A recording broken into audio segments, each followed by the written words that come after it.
মহিলা সবাইকে আমার সালাম জানাচ্ছি। আসসালামু আলাইকুম। বক্তব্যের শুরুতে আমি গভীর শ্রদ্ধা জানাচ্ছি জুলাই আগস্ট মাসে ফ্যাসিবাদের বিরুদ্ধে ছাত্র শ্রমিক জনতার অভ্যুত্থানে নিহত সকল শহীদের প্রতি।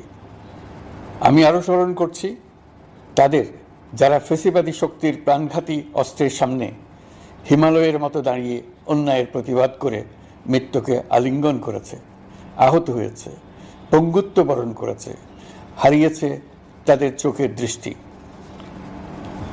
সেই সব বীরদের স্মরণ করছি যারা মিথ্যাচার, লুটপাট, স্বৈরতন্ত্রের বিরুদ্ধে এক দফা দাবি নিয়ে দাঁড়িয়েছিল।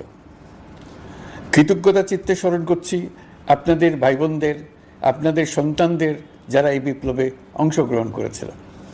প্রিয় দেশবাসী, আমি আগেও জানিয়ে